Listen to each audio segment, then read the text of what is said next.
नमस्ते, मैं हूं आपके साथ जसप्रीत कौर। मैं कौन हूं मैं आज हम बात करेंगे एक ऐसे लड़के की जिससे ईरान की सत्ता कांपती है। ईरान की सत्ता को टैंक से डर नहीं लगता, मिसाइल से डर नहीं लगता। ईरान की सत्ता कांपती है तो एक लड़के से और सवाल से। एक 26 साल के लड़के ने ईरान के सुल्तान की नींव हिलाकर रख दी है। ईरान में इस्लामिक शासन 45 साल से बैठा है, लेकिन उसको चुनौती पहली बार मिली थी सितंबर 2022 में। एक नाम ने पूरी दुनिया हिला दी थी, महसा अमीनी। अगर महसा अमीनी ईरान में विद्रोह और बगावत की चिंगारी थी, तो अब इरफान सुल्तानी उस आग की लपट है जो सीधे खामेनेई की कुर्सी को जला रही है। ईरान के पास रिवॉल्यूशनरी गार्ड जैसी ताकतवर फौज है। 45 साल से एक ही इस्लामिक शासन जड़े जमाए बैठा है, लेकिन उस सत्ता को, उस पूरी व्यवस्था को हिला देता है एक 26 साल का नौजवान। ना उसके हाथ में बंदूक है, ना उसके पीछे कोई विदेशी सेना है, ना कोई बड़ी पार्टी, ना कोई तख्ता पलट की योजना।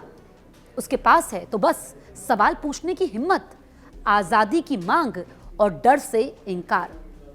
और यही तीनों चीजें ईरान के supreme leader Ayatollah Ali Khamenei को इतनी खतरनाक लगती है कि वो उस युवक की जान के दुश्मन बन गए। 26 साल के युवक का नाम है इरफान सुल्तानी। ईरान में विरोध प्रदर्शन क्रांति बन चुका है। 8 जनवरी इरफान सुल्तानी खामेनेई के खिलाफ एक प्रोटेस्ट में शामिल था। उसने न गोली चलाई, न पत्थर फेंका, न किसी को मारा। उसने सिर्फ सवाल पूछा, आजादी मांगी, डर से इनकार किया और ईरान की सत्ता यहीं कांप उठी।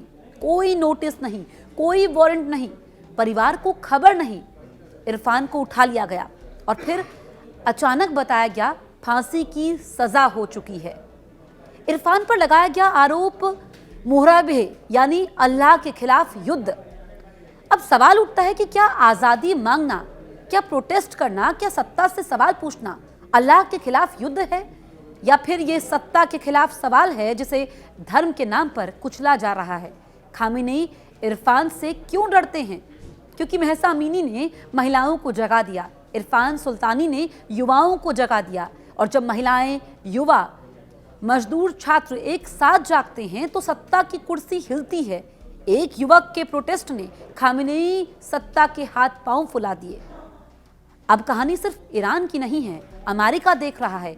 डोनाल्ड ट्रंप का बयान साफ है, अगर ईरान प्रदर्शनकारियों को फांसी देना शुरू करता है तो अमेरिका चुप नहीं बैठेगा। खामेनेई जानते हैं कि अगर इरफान को फांसी देंगे तो ईरान में प्रदर्शन हिंसक हो सकते हैं। एक इरफान के जाने के बाद हजारों इरफान ईरान की सड़कों पर विद्रोह की ज्वाला भड़का देंगे। अंतर्राष्ट्रीय दबाव बढ़ेगा, अमेरिका को नैरेटिव मिल जाएगा। ट्रंप के एक इशारे पर ईरान में बारूदी संग्राम की आहट हो सकती है। वेनेजुला के बाद ट्रंप की निगाहें ईरान की ओर ही हैं। दूसरी ओर अगर खामेनेई इरफान को जिंदा रखते हैं तो वो एक इंसान नहीं रहेगा, बगावत और आज़ादी का प्रतीक बन जाएगा। ठीक वैसे ही जैसे महसा अमीनी बनी। 45 साल पुरानी सत्ता एक लड़की से डर गई थी, अब एक लड़के से कांप रही है। तो सवाल उठता है, क्या खामेनेई की कुर्सी वाकई हिल चुकी है? अगर इरफान सुल्तानी मारा गया तो आग बनेगा, अगर बच गया तो तूफान बनेगा।